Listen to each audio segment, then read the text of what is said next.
Well, thank you very much. It's been an interesting day from the standpoint of news. As you probably know, we've just seized a tanker on the coast of Venezuela, a large tanker, very large. Largest one ever seized, actually. And other things are happening, so you'll be seeing that later, and you'll be talking about that later with some other people. Very excitingly for me and for the country, we've just launched the Trump Gold Card. It was about 30 minutes from now. The site goes up, and all funds go to the United States government. It could be a tremendous amount of money. It'll also be able to have people like this keep, as an example, just one example, there are a lot of examples, people just buying them. It's somewhat like a green card, but with big advantages over a green card. And companies are going to be able to go to the Wharton School of Finance, the Stern Business School, Harvard, MIT, wherever you may get your students, any school, and you're able to buy a card and keep that person in the United States, actually, so there's certainty, because I've heard from Tim Cook of Apple, and I've heard from a lot of people, some of the people at this table, that essentially in the United States you can't keep the student. You can't hire people from the best colleges because you don't know whether or not you can keep the person. They come and have the people get out, they throw the person out of the country, you graduate #1 from your college, and there's no way of guaranteeing, I guess you could say, there's no way of guaranteeing that they're able to stay in the country. Howard, maybe you'll give a little description of the Trump Gold Card, please. Sure. So for an individual, it's $1 million, and for a corporation, it's $2 million. And as the president said, for a corporation, they spend $2 million. They can then have an employee, full vetting, the best vetting the government has ever done, $15,000 vetting to make sure these people absolutely qualify to be in America, absolutely qualify. And then the company can keep them here, and they have a path to citizenship, right? Obviously, they have to be perfect people in America, and having passed the vetting, after 5 years, they'll be available to become citizens, and then the corporation can put someone else on the card. So for a company, they can keep putting people on the card, one person per card, and for an individual, it's $1 million, and it's a gift to the United States of America to help America be great again under Donald Trump. And it's really two gifts. It's a gift of getting somebody great coming into our country, because we think these will be some tremendous people that wouldn't be allowed to stay. You know, they graduate from college, they have to go back to India, they have to go back to China, they have to go back to France, they have to go back to wherever they came from. Very hard to stay. It's a shame. It's ridiculous things. We're taking care of that. The companies are going to be very happy. I know Apple's going to be happy, but a lot of the companies, nobody talked to me more about it than Tim Cook. He said it's a real problem, and it's not going to be a problem anymore. As you know, they used to send people up to Canada and other places, other countries, so we solved that. And the other thing is it'll take in, we think, probably billions of dollars that will go to the Treasury of the United States, that will go to an account where we can do things positive for the country. So it'll be a great thing. We'll take in, I think, billions of dollars. Many billions of dollars, even. So that's very exciting. The Trump accounts are doing really well. We have a man on my right, Michael Dell, who's an extraordinary person. His wife is even more extraordinary. I think I can say that. They have such a good relationship. You know, like she's an extraordinary person. Absolutely. Right? Got a great wife. But they're two great people. And as you know, last week, Michael contributed $6,250,000,000. And this is just something that's so special. So many people are in love with that. He understood it right from the beginning. It was his idea, and he understood it right from the beginning. Could you give maybe just a little description of why you loved it for such a long period of time? And we were able to get it through the great, big, beautiful bill, basically. That's how, what gave us the authorization to do it. Michael, please. Yeah, absolutely, sir. So, when we first heard about this idea, the idea was that the government would give $1,000 to a newborn baby in an account that they would own, and it would go in essentially the S&P 500 and compound. And when the child becomes 18, they could use that money to go to college, to buy a home, to start a business, to continue saving. And I thought that was a great idea. I thought that'd be great if companies matched the government's contribution, which we're doing. A lot of the companies around the table have committed to doing that. And also thought about this is, wow, this is going to be like a platform for families and communities and philanthropists to contribute to those accounts. And so we originally started with the idea of, well, what if we gave some money to all the kids in our home state of Texas, right? We thought that would be a nice thing to do. That's still a lot. Yeah, it is. 1 out of 10 new kids in America are born in Texas. Yeah, it's pretty good. Happen to be a fan of the state of Texas. Yeah. But anyway, we thought about it some more, and we thought, this is going to be something really special. We have a foundation. It focuses on children. It's been around for 26 years, and we said, well, why don't we go bigger? And so we talked about it, and now that the Investment America Act is a law, which that in itself is a incredible thing that occurred. It does create a platform, and we were super happy to announce that we would give $250. We arrived at $250 because next year will be the 250th birthday of America and 25 million children. We thought that was a nice thing to do because it would include most of the children that are 10 and under, that are not part of the government program, that live in zip codes where the median income is less than $150,000. And that was also an important part of our contribution. And I do believe there will be a number of other large gifts announced. I've already spoken with a few that will be announcing gifts at the state level, and more to come. Yeah, it's amazing, and it's amazing the vision you have, but that's why you're so successful, frankly. And to think that Michael started off with not a lot of money, I would say, right? Not too much, like very little. And he can give a gift of $6,250,000,000, and I know he said he's going to do a lot more. It's pretty amazing. It's really a beautiful thing to watch. So great for our country. So we have the Trump accounts are doing really well, and it's become, I have to tell you, just everyone's talking about them, beyond what I would have even thought. And it's going to make some young people relatively very wealthy. And in some cases, I mean, they could really be off to a great start. So some people have had that advantage and some people haven't, but it's a wonderful thing. Thank you to you and your beautiful wife. Thank you very much. So it's a pleasure to welcome so many brilliant minds and distinguished business leaders back to the White House. I love these brilliant minds, including Michael Dell of Dell Technologies, who makes a great product. And I want to thank him for what he's done, what we just discussed, the accounts. We also are grateful to be joined by Enrique Lores of HP. So thank you very much, Enrique. Great job you're doing. Antonio Neri of HP Enterprise. Thank you very much. What's the difference between HP and HP Enterprise? We focus on the cloud security, networking, and large systems. The cloud's good. People have done very well with the cloud. That's great. Arvind Krishna of IBM, who's actually become, I would say, a legend.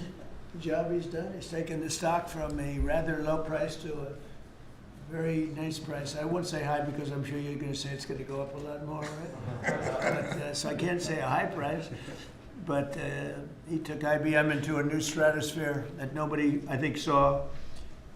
If you go back before, when he took over the company, nobody would have even imagined that you'd be able to do what you've done. So congratulations. You've become a good friend.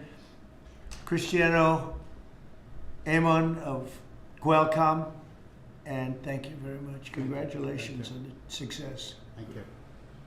I know a lot about your company. You've done amazing. And Executive Director of the Technology CEO Council, Bruce Mailman. So, thank you very much.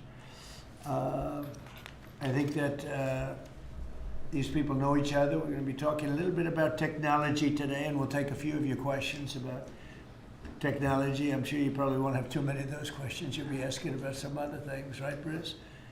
Our administration is committed to total dominance in technology. Right now, we're leading artificial intelligence by a lot. And I think, you look at what's going up, and we're writing rules, regulations. We want to keep it at the federal government level, so it's simple for the companies, very important, frankly.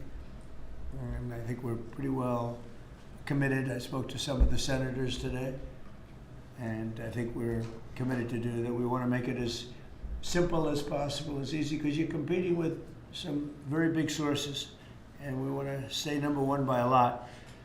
We're leading the world in building new data centers and new semiconductor and chip manufacturing facilities and new capacity for AI. And we're unleashing all of the forms, literally all forms of energy and natural gas and oil to clean, beautiful coal and safe, reliable nuclear power. And I'm giving them approval to, when they build these massive plants that cost $50 billion. It used to be that for $50 million you could build a nice little shopping center. But for $500 million, you could build one of the biggest, most beautiful centers. And now they're talking about $50 billion. So explain that one. These buildings are there's never been anything. There's never been anything like that. So you're all involved in that. It's pretty amazing. 1 year ago, our country was considered dead by many leaders throughout the world. And now we have what's called the hottest country anywhere in the world. We're the hottest country in the world right now. 10 months took us. I thought it was going to take longer, Michael. I didn't think we were going to have this success this soon. We have over $18 trillion being invested. So much of it by, like you're in for a lot. What's the number that you're looking at? 150. 150 billion. That's good. I don't know, Michael. Am I allowed to ask you? You already gave 6,250,000,000. Do you have you stated a number that you're at for investment, future investment? Well, if I think about all the, investment that we make with the American companies that are adding capacity, particularly around semiconductors, it's several $100 billion. I think that's right. It's pretty good. Yeah, it's pretty good. It makes the 6 billion sound very, very small. That's very good. Antonio, what about you guys? What about you and Enrique? How's that going? Well, have you announced a number or anything? No, I'm actually happy to share with you. Over the next few years, we're going to invest an additional 3.5 billion building secure manufacturing. Right. We built the largest supercomputer for the United States government that supports both the DoD and DOE. So in the next 18 months, we're going to build the largest 5 supercomputers that will keep the United States ahead of the game, both in life science and AI, but also to keep ahead owning the entire stack at the national security level. Great. Are you doing that separately? Are you doing that together or No, separate? we are totally separate company. Totally separate, right? From our side, we invest in the US around $18 billion per year. So Yeah. you look at the next five, That's right. it will be close to $100 billion. And we are going to be investing in AI at the edge, not only on data centers, but how to make AI available to customers in PCs, in headsets, in devices that they will be using every day. Which is So it's over $100 billion. Yes, And you're doing well. HP is doing really well. yes. That's great. We are competing hard with Michael, but we're doing well. Are you direct competitors? Yes. You That's are? it. That's why they're on different sides of the table, sir. The old days would say, why don't you make a deal? I guess now it's not so easy to make We a can deal. have an arm wrestling match now. Yeah, Settle right. it if you want to. And Cristiano, you've been amazing, right? Your company with the investments. How are you doing with We're doing investments? great. I think, Mr. President, you have a great decision. I think when you drove our company to continue to be innovating, and I think we're doing very good. We've been, in addition of doing phones, I think we're now, our chips are going to every car company in the world, all the car companies. We're entering into the robotics. There's a lot of growth in robotics and the data center. The new smart glasses going to be the future mobile devices. Industrial, I think a lot of the drive towards manufacturing the country is driving a lot of technology for smart manufacturing. We're making chips for that. So I think we're very excited. And I think, like Michael, I think the number of industries our chips are being enabling is driving hundreds of billions of dollar investments. And most important for us, semiconductor manufacturing is very important. So we are going to be customer of the fabs that are being built in the United States by TSMC and Samsung. So we're just going to keep going forward. Yeah, those investments are very important, and we are all customers of those fabs. Those two are my customers too. So Memory stuff? Memory? we don't do memory. We do a lot of the Who's processing. the king of memory? It's Micron and Micron's- SK Hynix. and Micron's Samsung. another one doing very well. That's great. Yeah, I heard you're doing fantastically. Congratulations. Thank you, Mr. President. The stock market has set a 51, think of this, 51 all-time record highs during the last 10 months. 51. You guys are big beneficiaries. You're setting the records, right? It's amazing. 51 times we've hit a new high. And in the history of our country, if you think about it, 51 times during the last 10 months. And Bruce, let me ask you pull these people all together. How's it looking for technology? A lot of global competition, but you'd rather be playing our hand than any other hand in the world. I think so. We have a good hand right now, don't we? Joe Biden secured just really much less than $1 trillion of new investments in 4 years. And in 10 months, we secured more than $18 trillion. So 18 times the amount in 10 months what they did in 4 years. And they would have gone negative. They were heading toward negative. In other words, not $1 trillion, but it could have been 3 or 4 or 5 trillion less because people were leaving. So it was a big turnaround. In 10 months, the $18 trillion, it's a record. There's never been a country that's gotten anywhere near that. In the Middle East, when I left the Middle East, we brought back $3 trillion and lots of Boeing airplanes, like 300. And Boeing gave me the award for the greatest salesman in the history of Boeing, which was a nice little award, every little plaque. The greatest, I think I've sold 1,000 Boeing planes, can you believe it? Now all they have to do is make them, okay? They gotta make them, but they will. But we have made historic trade deals with the United Kingdom, China, Indonesia, Vietnam, Japan, the EU, Malaysia, Cambodia, El Salvador, Argentina, Ecuador, Guatemala, Switzerland, Liechtenstein, Thailand, and South Korea, and many others. And a lot of it's based on the November 5th election result, which was a massive victory. We won all 7 swing states, the popular vote. We won the Electoral College by a landslide. We won counties. The counties, they do it. I don't know, to me it's the most accurate of all in many ways. We're at 2,700 counties against 525. That's pretty good, right, Cristiano? Pretty good. 2,700 against 525. 525. That's why when you see the maps are all red, except for two little blue lines on the right and the left side of the map. They're probably changing too. Americans are great builders, and in the Trump administration, America is once again a country where innovators get a green light. You have the greatest innovators in the world at this table, and representing a lot of their friends who are competitors and friends. But we're really on a big move to get rid of red tape so they can run their businesses and not have to wait 10 years for an approval. In the old days, getting some of these approvals for plants that are already being built would have taken 10, 15, even 20 years prior to rejection. You'd get rejected.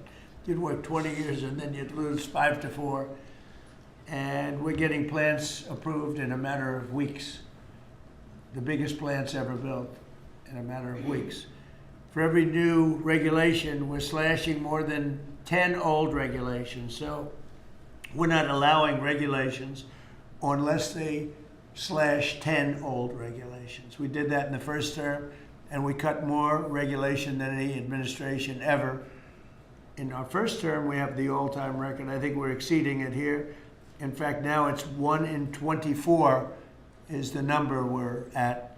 It's 1 in 10 you have to do, otherwise we're not letting you do it. But we're actually up to 1 in 24, so we get rid of 24 regulations for everyone. That's not a bad deal, right? And it's been very exciting, actually. But including, we're allowing 100 in the great big beautiful deal. We're allowing 100% expensing for capital expenditures, including investments in factories and equipment and structure. So including even structure. So that if Michael goes out and builds a factory, you can take it against tax immediately, the whole thing. You don't have to wait 38 years or do it over a 38-year period. And I think that's what made the first tax cut, which we, by the way, got extended in this tax cut. So, and you add it up, it's the biggest tax cut in the history of our country. But I think that the expensing factor, and it's good for 10 years too, I think that's the, maybe was the reason that so much growth was, there were other reasons, but so much growth was gotten in the first term. So earlier this year I said that the challenges of our time demand a new spirit of patriotism and national loyalty in Silicon Valley, smart people, and from the whole technology sector, and that patriotism is on huge display here in this room with some of the most brilliant people. And I'd now like to ask Secretary Howard Lutnick to say a few words, and OSTP Director Michael Kratsios also say a few words. And I look forward to hearing from Michael a little bit about this subject. Cristiano, welcome. And Arvind, you'll say something, and I appreciate it. And anybody else wants to say a couple of words, feel free. Good job. So why don't we start with Howard, please. So the key to America's success is the amazing innovators that we have. I mean, we have invented everything from the light bulb, transistor, GPUs. We are on the edge of everything. And we need to keep being on the edge, and the people at this table and this industry is why America's great. We need to build here. You know, for too many years, we innovated and we let everyone else build our stuff. And we just can't do it anymore. So with President Trump coming and winning the election on November 5th, we changed that, and now we're going to build it here. You've done everything you can, and you've heard trillions and trillions of dollars of technology build coming home to America to protect and defend us and use our innovations here. You're driving interest rates lower, and you're going to continue to drive them lower. That makes it cheaper. It makes it more exciting to build here. You're blowing out the regulatory deep state so that people can build here and do it fast. And the last thing is, because of our investment in energy, that drive down the cost of energy for all Americans, including the people who are building here. Drive down the cost of energy. It's great for America. Put all of that together, and you're going to see the greatest growth the United States of America has ever seen. You're going to see north of 4% next year, and then it's going to go up from there to 5s and 6s. This president's going to drive the greatest GDP growth, led by the tech sector coming home and driving growth. Well, thank you. You know, one of the things I'd like to say just before going over to Michael, and this Michael, and then we'll have this Michael, all right? But one of the things I'd like to say is, in the old days, when you announced really good results in this country, the stock market went up. And that's the way it should be. And we're going back to that. Because otherwise you can never really attain true greatness. In other words, GDP at 4. Oh, 4 is so high. Let's raise interest rates and kill it. And we're going to go back to the old days.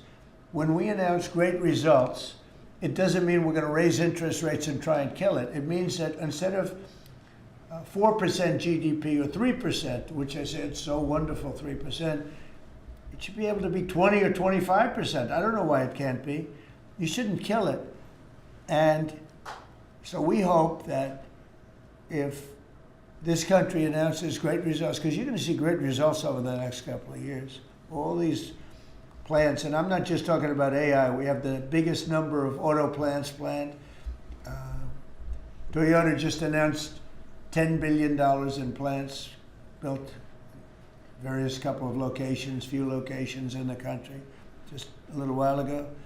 They're all coming here. They're coming here because of tariffs, because they don't want to pay tariffs, but they're coming here because of the election and the mindset.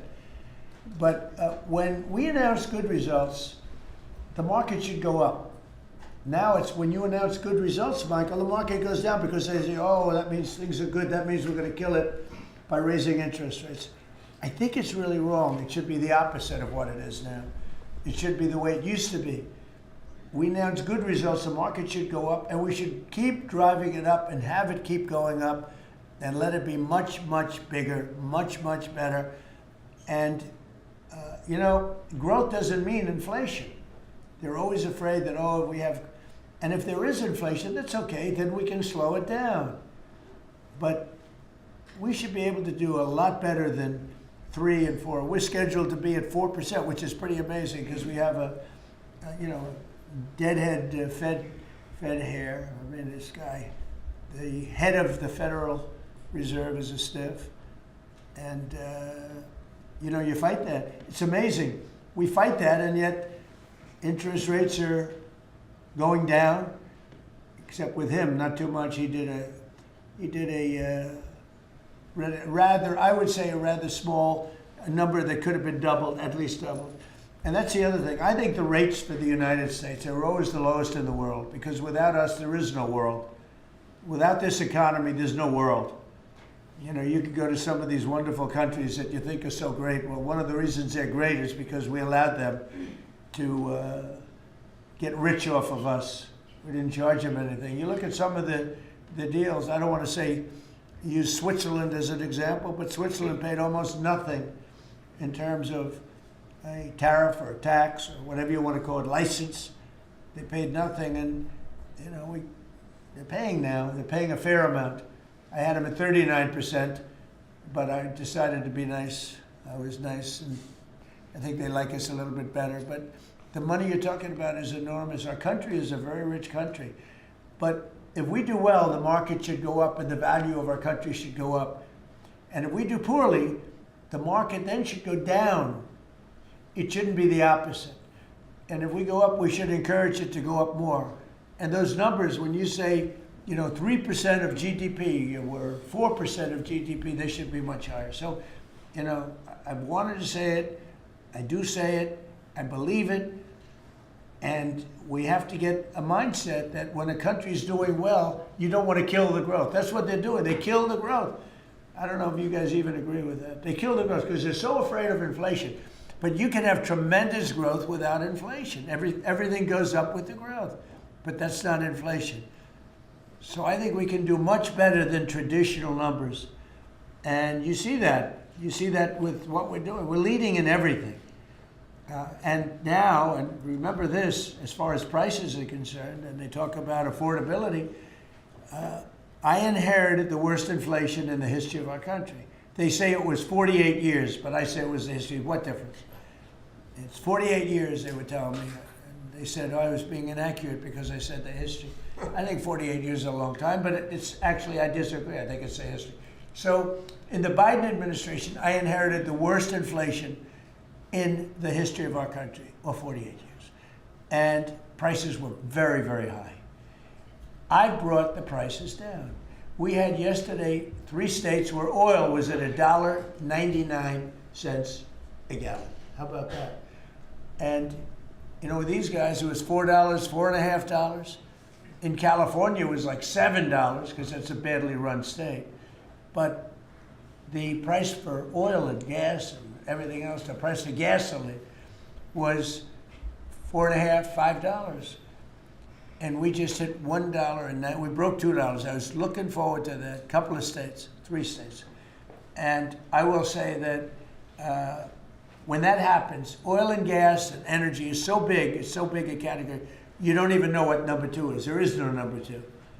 And when you have the prices coming down for energy like that, you've killed inflation and you're lowering prices. So I inherited very simply the highest prices in history, and I'm bringing them down really fast, led by energy. And when energy comes down, everything else comes down. But I've only been here a short while. And we gave them a beautiful, beautiful thing, and they destroyed it. They would have destroyed our country had they been allowed to stay. If we didn't win this election, if we had Kamala, who's the same as Joe, low IQ people, but if we had Kamala, you would have a country that would be right now in ruins. I believe that 100%. Things would be in a state like nobody's ever seen before. Worse than anything you've ever imagined. Worse than 1929, in my opinion. Instead, we have the hottest country in the world, and we're going to keep it that way. But just to finish, we inherited high prices. We're bringing them down very rapidly, and we're bringing them down to very, very good levels. They'll soon be down at very good levels. Michael, please go ahead. Absolutely. As everyone in this room probably knows very well, leadership in science and technology has been foundational to our economic and national security for decades. And because of the policies that you have championed and the private sector partnerships that you have made, America currently is leading the world in S&T, and it's benefiting all Americans every day. The one thing that I want to remind this group of, and many of you know, the president has been arguing for American leadership in AI well before ChatGPT was even invented. The president signed an executive order on artificial intelligence leadership in 2019, which set the stage for the revolution that we're seeing today. In the past year, we've built on that. We signed out the AI Action Plan in July of this year, which the president launched here in Washington, along with 3 EOs. And I know a lot of that effort is around creating a regulatory environment to allow for companies like yours to thrive and for the applications that you build to have the biggest impact on Americans every day. So thank you for everything that you do, and I know we're going to keep working together to make sure that America is the home for the next great technological discoveries.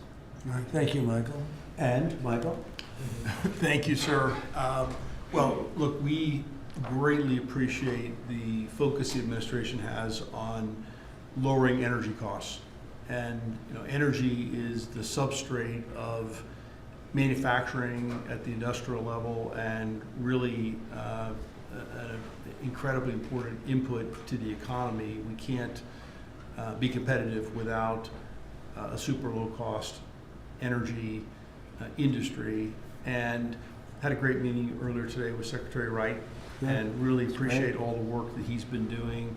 This is, of course, incredibly important when it comes to AI, because it does consume a great deal of power. All the semiconductor manufacturing consumes a great deal of power. Another big area of focus for us is how we can take all this great AI technology, the AI stack of the innovative companies here in the United States, and sell that around the world. And I'd like to ask Arvind to speak a little bit more about this. Arvind? Thank you. So, Mr. President, first, we really would like to thank you for everything you're doing for economic growth, as you said. I completely agree with you. Economic growth then drives a lot of other benefits to everything else. We also want to thank you for all the work you're doing on deregulation and making things easier for business to participate in that growth. Michael spoke of the AI stack.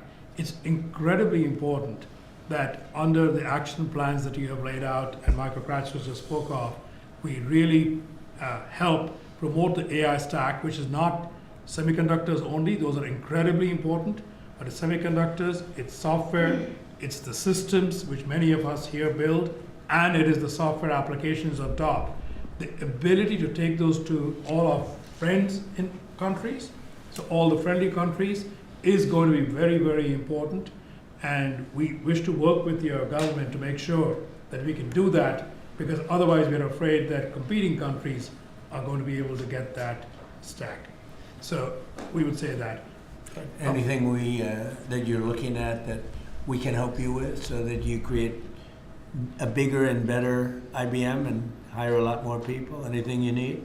A few countries, we'll speak to members of your administration to make sure that those can go and that barriers get lowered for being able to do it quickly. We agree guardrails are necessary, but lower barriers would be very, very helpful. You mean tariffs? No. Because are these countries are they tariffing you? Any making your life difficult? Are they doing anything else to make your life It's difficult. the ability to take certain systems which have semiconductors inside them into these countries. So right now, because we have controls on where all the semiconductors can go, then the entire system is restricted. That's what we want to do, the same as. How many countries do that? Probably a half dozen. So. I can tell you the countries already, I know. Yes. I know every country very well. And, We have ways of combating that quickly, so you'll let me know. And the last part I'd like to say is I'd also like to thank you for all that you're doing to help modernize government itself, because we think that that's incredibly important. You know, you made a number of announcements, but a couple that I'd just like to point out, we worked with Commissioner Frank Bisignano to help make Social Security better. So I would like to thank you for your help on that. Good. And we'll work with him on making IRS. He's done a fantastic job. He is. Frank's great. He's done a great job, Frank. He's had a great career, actually left a tremendous career where his salary, I think, was 100 times greater than it is now. And he was at JP Morgan Chase, and he's doing a fantastic, he did a great job at Social Security, quickly.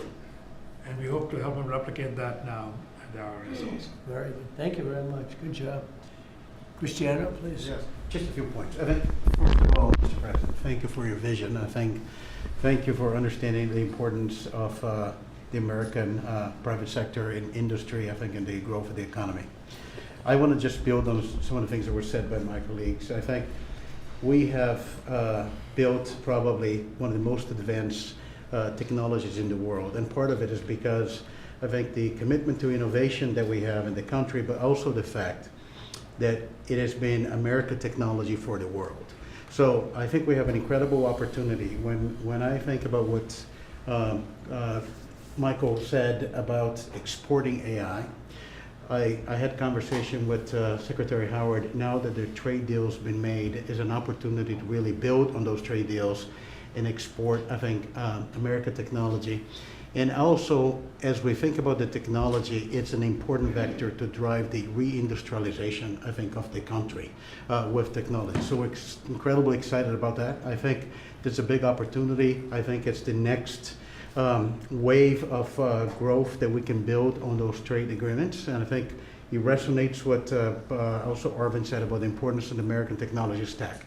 And then we're just going to finish with 2 points. There are 2 exciting things happening in the world of technology coming right now. One is as AI become the new form of computing, AI is going not only to the data center, but to everything, to cars, to PCs. And we see now the ability to run models that you can only run AI in the data center. You can run that on a microcomputer, on a computer for Enrique, on a server, with small server on premise. So I think we're going to see the proliferation of AI.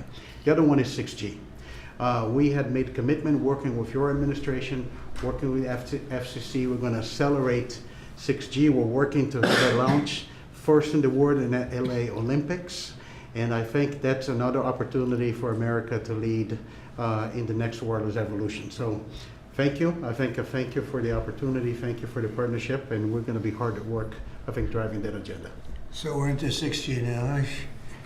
I just finished 5G. I was a leader on 5G, getting that done. And now they're up to 6. Let's do it again. What does that do? Give you a little bit deeper view into somebody's skin? See how perfect it is? I like the cameras the old days. Sort of just had a nice feature. Now they cover every little. Let's see, Michael. Well, you're in good shape. You're not gonna. But I tell you, it's the 6 is coming, huh? It's coming. Does it ever end? And what happens? You'll be into 7, right? Before 6 gets old, you'll be into 7. Anybody have anything else to say? Anybody? I think that the other thing is we want to thank you as well for the openness of your organization and your team. We always find people that wants to hear what we need and is willing to design programs that will support us. So thank you for. Well, we're here to. We want you to just dominate the whole world in terms of what you do. It's a very important world, and you're doing that. And we're making it easy for you, and that means you're going to do it faster. It's more jobs, and a lot of good things happen. Right? Go ahead, Maybe, please. Mr. President, you may not recall, but in your first term, you actually sponsored the Department of Energy to build the largest systems ever built. And thanks to your sponsorship, the Department of Energy owns the 3 top supercomputers in the world. Yeah.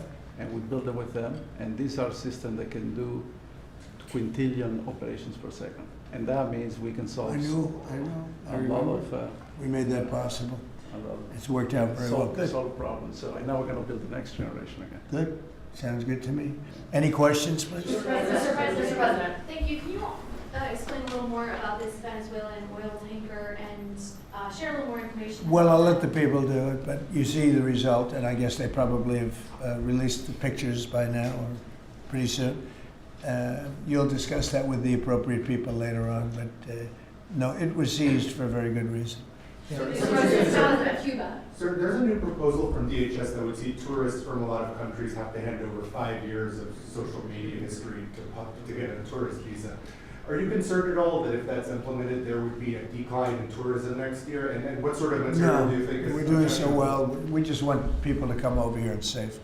We want safety, we want security, we want to make sure we're not letting the wrong people come into our country. We're getting rid of a lot of bad ones from jails, from mental institutions, drug dealers.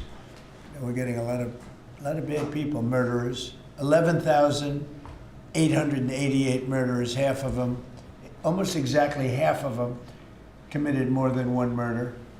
We're getting rid of them.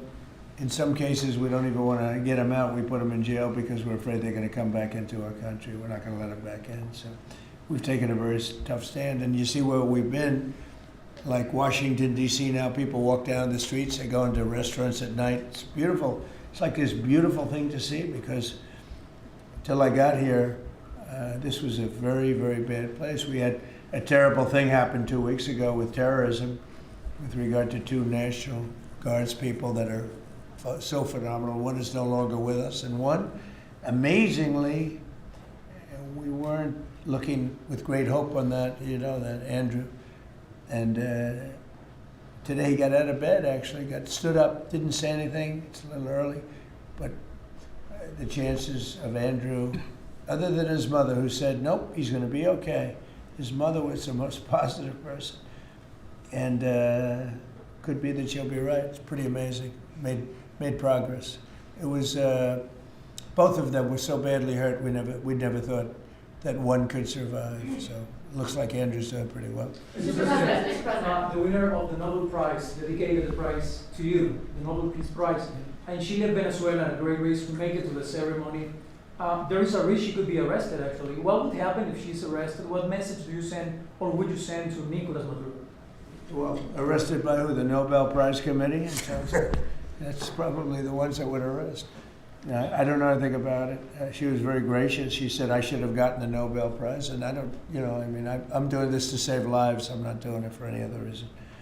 But no, I don't like if she would be arrested. No, I wouldn't be happy with that. Mr. President, Senate Republicans currently have a healthcare proposal that would take away, let those ACA subsidies expire and then put about $1,000 in people's HSAs. Do you think that is enough money, and how do you ensure that people who will see those tax subsidies expire won't see their healthcare costs skyrocket? Well, the Unaffordable Care Act, which is Obamacare, they call it now the unaffordable because it's unaffordable.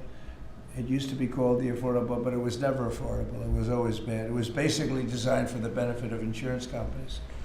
And what we're doing is we want all of the billions and billions of dollars that went to insurance companies to go directly to the people, and they can buy their own health care. And people love it. I don't know if the Democrats are going to approve it because they want the insurance companies to make money. It was a scam. Obamacare was a scam. But we're going to see. I mean, the Republicans, I can tell you, want the money to go to the people. And we're winning that battle. The Democrats are having a hard time with it because they're in the pocket of the insurance companies. Yes, please. Yes, we spoke to some European leaders today, I think, sir, about Ukraine. I did. Could you tell us about that? And is there a new revised peace plan that Ukraine has presented? The leaders of France, we spoke to, and Germany, and UK, all very good leaders, very good friends of mine, and we discussed Ukraine in pretty strong words. And we'll see what happens. I mean, we're waiting to hear answers. before we progress. You know, we're not spending any money in Ukraine. We're selling basically missiles and everything else to NATO, and NATO's paying us, and then they distribute it to who they want. I guess they're mostly distributing to Ukraine, but we're not spending money. But you know what we are? We're spending a lot of time and a lot of effort, because last month 27,000 soldiers were killed. Both, think of it, 27,000. That's if you take a football game and take half the stadium, that's 27,000. So 27,000 soldiers were killed. Russian and Ukrainian soldiers were killed. And I want to see that stop. We'll find out. Look, there are a lot of things happening right now. A lot of people say it's closer than it's ever been. It's a war that would have never started. If I were president, would have never started. It's a war that should never have started. But we'll have it figured out, I think, within a pretty short When you say very strong terms, sir, could you explain that? Well, I think we had some little disputes about people, and we're going to see how it turns out. And we said before we go to a meeting, we want to know some things. You know, they would like us to go to a meeting over the weekend in Europe, and we'll make a determination depending on what they come back with. We don't want to be wasting time. Sometimes you have to let people fight it out, and sometimes you don't. But the problem with letting people fight it out is you're losing thousands of people a week. It's ridiculous. The whole thing is ridiculous. Mr. President, two questions. One, the oil tanker. Who owns that oil tanker? You'll get that information later. Okay, and have you spoken to Maduro since your last conversation? No, or has I it haven't. only been one conversation? No. And when you say that the European leaders want to have a meeting over the weekend, are you talking about with Zelensky or with them? With Zelensky and us. And you said in an interview yesterday that you think it's time for Zelensky to start accepting things. What things are you talking about? I think he has to be realistic, and I do wonder about, you know, how long is it going to be till they have an election? You know, it's a democracy. It's a long time. They haven't had an election in a long time. It's losing a lot of people, and it's possible that the people, you know, if you look at the polls, I will say 82%, there was a poll that came out, 82% of the people are demanding a settlement be made, Ukrainian people. They want to see a settlement be made. I understand that. They're losing thousands and thousands of people a week. They want to see it ended. And I do say, you know, at what point, when do they have an election in Ukraine? That's not casting dispersions on anybody, but they do have a massive corruption situation going on there. And they do say, you know, when are they, people are asking this question, when do they have an election? Are they going to have an election? Or are they going to just keep it going like this? So I think it's time to get that war settled. And I think it's a war that can be settled. But it takes two to tango. Mr. President, Warner about the new owners of Warner Brothers Discovery to make changes at CNN, big changes, and have you spoken to Jared about it? What are you doing with him, or are you just sort of walled him off a little bit? So what do you want to know? What changes do you want to see at CNN under new ownership? Well, I'm not involved in that. I will be probably involved, maybe involved in the decision. It depends. You have some good companies bidding on it. I think the people that have run CNN for the last long period of time are a disgrace. I think it's imperative that CNN be sold, because you certainly wouldn't want to put people, just leave those people with some money, good money, and CNN, so that, you know, they can spend even more money spreading poison, because it's lies. It's a disgrace. So I wouldn't want to see the same company end up with CNN, the same company with money, because right now they don't have too much money, but they have value, I guess, based on the bids. So they've got value. But I think CNN should be sold, because I think the people that are running CNN right now are either corrupt or incompetent. And that'll be a factor in the decision making, because, you know, we've got some. Well, in my mind, but you know, I can be talked out of that by some very talented people that we have, antitrust people. But I just think that the people that have run CNN into the ground, by the way, nobody watches, very few people watch. I don't think they should be entrusted with running CNN any longer. So I think any deal should be guaranteed and certain that CNN is part of it. or sold separately. But I don't think the people that are running that company right now and running CNN, which is a very dishonest group of people, I don't think that should be allowed to continue. I think CNN should be sold along with everything else. Sir, you spoke about affordability earlier in your remarks and yesterday in Pennsylvania. How much more can we expect to see you on the road kind of delivering that message? And are you worried at all about the Democrats winning a couple more things in Miami and Georgia? I don't worry about it. You know, it's like statistically, it's amazing when you win the presidency, even if you win by a landslide like we did, and even if you do a good job. And some people say we've done the best opening 10 months in history, you know, in the history of the presidency. I think we have. Who's done better? We ended 8 wars. We have the strongest economy. We have $18 trillion coming in, which is more than any country had, times I think 5 or 6. 18 trillion is a lot even in your standard, right? Yes, sir. Even for that guy, 18 trillion is big numbers. But we have $18 trillion coming in. Pretty amazing, right? I think Qualcomm would be very impressed if they had even a little piece of that.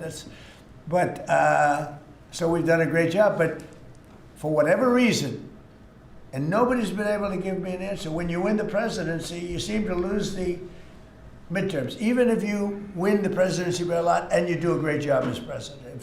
You know, some presidents have done good, and they've lost, I think it's like 2 times in the last many, many years it's been won. I don't know why. It doesn't make sense. Usually I can figure things out, but I don't know why, but that seems to be. But other than that, we should win because we're doing great. The economy is roaring. I think the economy is only going to go, better with all this money pouring in. We have factories being built. And forget about AI. We have AI more than anybody. We're leading AI by a lot. But we have many car companies coming in from Canada, from Mexico. They're coming in from Mexico. They're coming in from Canada, from Japan, from Europe, all over Europe, Germany, all over Europe. We're doing great. But for whatever reason, it doesn't matter how well they're doing, good and bad. The bad you understand, but even when a president is doing well, they seem to not do well in the midterms. So we're going to try and change it. There should be no reason for it. If anybody at the table can figure out, Bruce, a nice psychological reason, but so I want to win, and winning the midterms is important. People want us to win the midterms, and I think we have great spirit. We should win the midterms, yeah. Under Joe Biden's administration, during COVID specifically, Biden removed the safety standards on abortion drugs. Now I'm hearing from a lot of pro-lifers that they're very anxious because yesterday Bloomberg reported that your FDA is slow walking a review of the abortion drugs that Secretary Kennedy promised. Yeah, How I don't soon know. do you want to see that? I'll find out. I'll ask them. Do you want to see it? I don't think they're slow walking anything, but I'll find out. Yeah. Mr. President, Any update on the clashes between Thailand and Cambodia, sir? Yeah, I think I'll have to make a phone call. I was going to say that the Thailand and Cambodia, one of the 8 that I settled, they've been fighting for a long time. They've been fighting for a very long time, many, many, many decades. But I got along great with both. I found they were 2 great leaders, 2 great people, and I settled it once. I think I can do it pretty quickly. I think we're scheduling a phone call tomorrow Mr. President, with Thailand. on the Fed chair. With Thailand, if you just to answer, Steve, with Thailand and Cambodia, I think I can get them to stop fighting. Who else can do that? Think of it. Settled 8 wars. Every once in a while, one will flame up again, and I have to put out that little flame. I have to put it out, but we're going to put it out again. So I think I'm scheduled to speak to them tomorrow and see if I can. It was unfortunate what happened. I mean, I know exactly what happened. It got it started a little bit, but we'll see if we can put it out. We're interested in the seizure of this tanker. What happens to the oil on that ship? Well, we keep it, I guess. Where does it go? What port does it go to? Well, you have to follow the tanker. You're a good newsman. Just follow the tanker. Do you know where it was going? Was it going Follow to it. China? Get a helicopter and follow the tanker. Is it true it's going to But we're Cuba? I assume we're gonna keep the oil. Mr. President, on Fed Chair, Kevin Haskett said you were going to announce your decision within the next 2 weeks. Is that correct? Maybe. Are you doing your interviews with finalists today? Well, I'm meeting with Kevin Warsh today, so I'm meeting with him, and I sort of have a very good idea what I'm looking for. again, I'm looking for somebody that will be honest with interest rates. That's all. I just want honesty. Our rate should be much lower. Our rate should be the lowest rates in the world. Because all these countries that you see, you know, with low rates, many of them are low because of us, because they suck so much money out of us. But that's not happening anymore. We should have the lowest rates in the world. And without us, none of them really exist as an economy. I mean, I can show you these really prime, really wonderful countries. They've had nothing but success. It's because they took so much out of the United States. I mean, it's one of those little problems. I want to see that when we do well, we're rewarded for doing well, not the way it's been for the last pretty long period of time. Are you asking for finalists to pledge to lower rates? Are you asking these finalists to pledge to lower rates if they become the chair? No, I'll be asking questions and I'll be able to figure it out. Mr. President, we have 3 countries sending drugs to the U.S., Mexico, Venezuela, and Colombia. And you talked to the president of Mexico, you already talked to Nicolas Maduro. Have you considered talking to the president of Colombia, whom you call a drug leader? No, I haven't really thought too much about him. He's been fairly hostile to the United States, and I haven't given him a lot of thought. He's going to have himself some big problems if he doesn't wise up. Colombia is producing a lot of drugs. They have cocaine factories that they make cocaine, as you know, and they sell it right into the United States. So he better wise up, or he'll be next. He'll be next too. And I hope he's listening. He's going to be next. Yeah. Mr. President. Because we don't like people when they kill people. And they sell drugs, they kill them in the United States. And Colombia is a major manufacturer of drugs, meaning cocaine in particular, as you know. Thank you, Mr. President. Thank you. Multiple House Republicans in recent weeks, days, have been critical of Speaker Mike Johnson. I wanted to ask you if you're still confident in the Speaker to keep his conference together ahead of the midterms, and how often are you speaking about him? I think Mike Johnson is great. You know, he's had a majority of 2, 3, 4, then back to 2. We actually had 1. So we were 1 heart attack away from disaster. So everybody prayed for everybody's health. I think Mike Johnson's been a fantastic speaker. I mean, a very hard job because, you know, when you have a small majority, and we got the biggest bill in the history of our country approved, the Great Big Beautiful Bill. I call it the Great Big Beautiful Bill. There are different names for it, but to me it's a Great Big Beautiful Bill because it gives the biggest tax cuts in history, the biggest regulation cuts in history. No tax on tips, no tax on Social Security, no tax on overtime. I think Mike Johnson's been a great speaker. I think few people could have done that job. Do you want to see another big package move through Capitol Hill in the next year, or? Well, we don't need it because we got everything. You know, this was supposed to be 17 bills. And I think it was my idea, but, you know, with the concurrence of people that have done this a long time. And I said, why don't we make it 1 bill? Because it's very hard to get things approved by the Democrats. And it worked out because there was something good for everybody. If we would have done 17 bills, we wouldn't have gotten 1/3 of them approved. There was something great for everybody in the one, you know, the Great Big Beautiful Bill. Brian? Yes, good to see you, Mr. President. Hi. I follow up on the event last night in Pennsylvania, huge crowd turned Yeah, out there. big crowd. It seemed like Rally Trump was in prime condition last night. You enjoyed it. Can you just give me your thoughts on that? Then I do have a question on the gold card. Last night was amazing in Pennsylvania. We had a tremendous crowd. It was like freezing.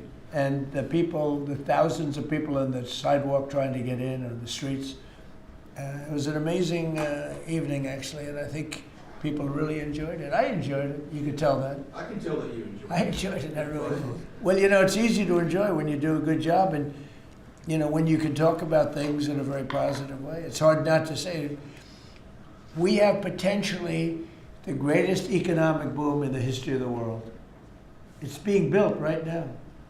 And when it opens, there will be nothing ever in history like what's happening in our country. And, you know, Washington, D.C. is safe, and Memphis is now. Look at Memphis. Crime is down 60% in Memphis. We just got there 3 weeks ago. And we're going to have New Orleans. New Orleans we just sent a group of people there, and crime is down 28% in about 3 days.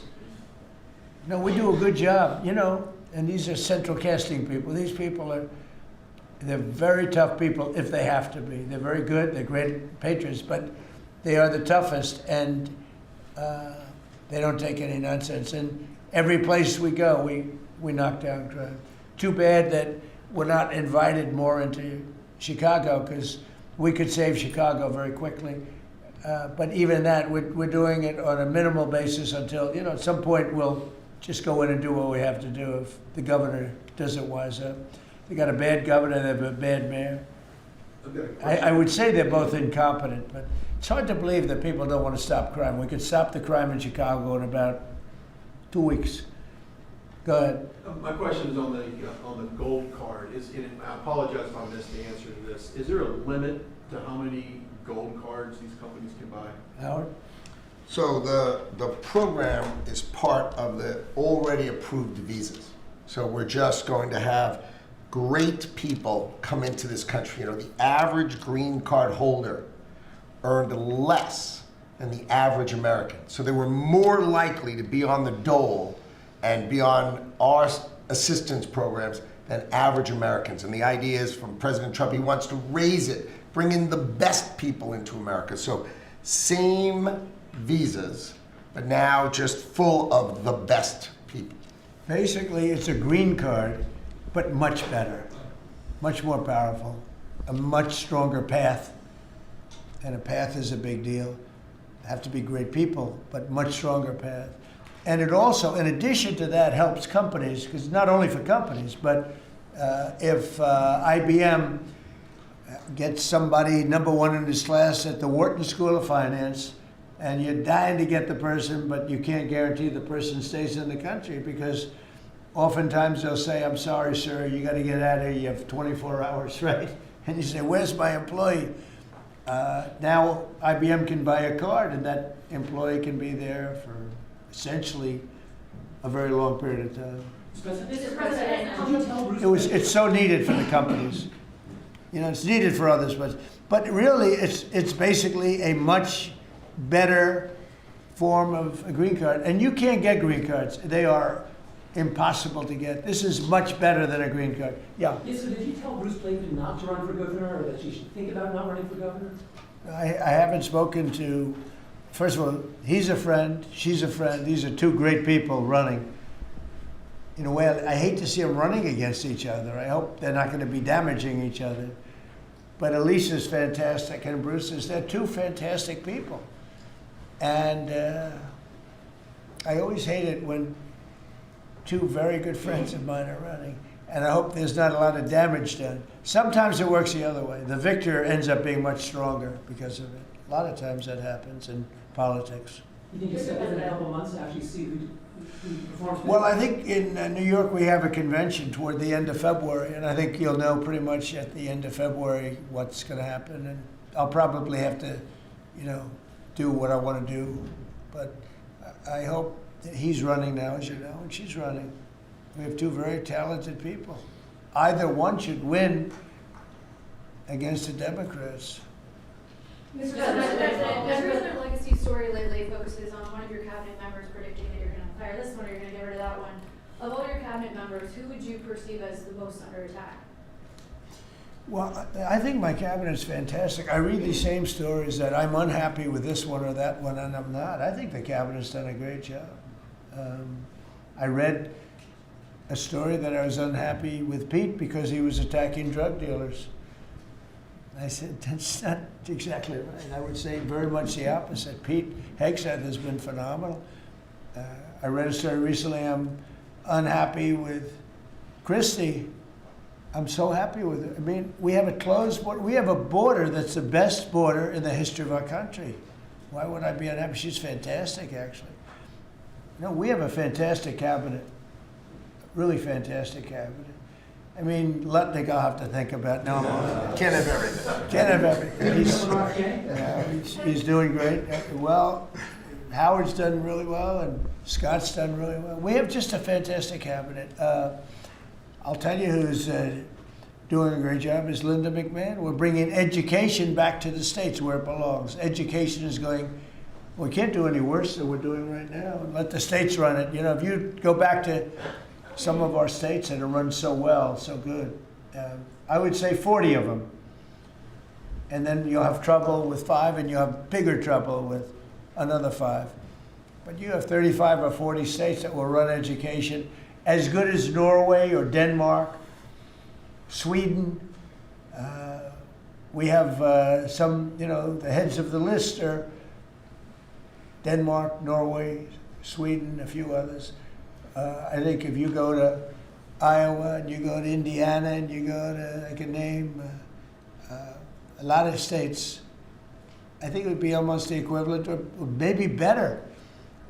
But you can't run a school system in Iowa from Washington, D.C. Yeah. Sir, the Gaza plan, when do you expect to announce members of the Board of Peace, the leadership of that? Well, we'll do it early next year. And the Board of Peace are going to, it'll be one of the most legendary boards ever. Everybody wants to be on it. It's mostly going to be, I guess, we weren't thinking about it that way, but they want to all do it. Basically, it'll be the heads of the most important countries. Mr. President. They all want to be on. It wasn't really planned. We thought we were going to get very distinguished people that do that kind of thing for a living.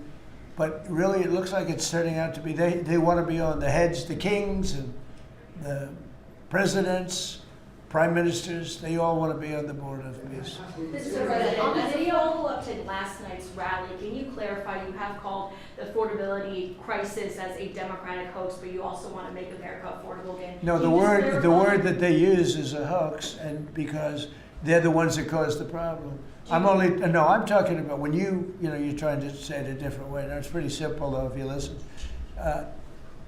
It's a hoax where they created the problem. They're the ones that gave the high prices. So when they use the word affordability, they shouldn't be using that word because they're the ones that created this problem. They created the highest inflation in history, and they created the highest prices in history. And now we have to get those things down. But when they look and they say affordability. They never discuss it. They just say the election's about affordability. Well, it may very well be. I think it's also about still the border. You have to remember the job. The sad thing is, for 7 months, we've had no people come through our border. Nobody can even believe it. 0 people. And the people that do that are largely Democrats, which the people that do the stats. We've had no people come in, other than coming in legally. But if you take a look, and nobody wants to talk about that. In fact, last night I said, let me talk about the border. My own people told me, sir, nobody cares about the border anymore. You've fixed the problem. I said, do I get a little credit for fixing a disaster where millions of people a month would flow into our country, and from prisons and from gangs and from drug dealers and mental institutions? They say, sir, you fixed the border. Nobody cares. I say, but I care. It's sad when you fix something and then you can't even use it. You can't talk about it. My own people don't want to talk about it anymore. But very simply, the Democrats created the worst crisis of inflation that this country's ever had. And with that came the highest prices that we've ever had. And I'm fixing it. Mr. President, has Secretary Hegseth told you why he hasn't released the video of the second strike? No, he hasn't told me. I thought that issue was dead. You're surprised you bring it up. You must be CNN. Lawmakers are still Are you talking CNN? about it on the Hill. Are you CNN? I am with CNN. Oh, gee, I'm shocked to find out. But lawmakers are still talking about it on the Hill. Well, I'll tell you, I don't know about lawmakers. Which lawmakers? You're talking about Most of the Democrats? Democrats have Talking been talking about about trying to release I it. mean, the people that you work for, the Democrats? You know you work for the Democrats, don't you? You're basically an arm of the Democrat Party. Thank you very much, everybody. I appreciate it. Thank you. Thank you.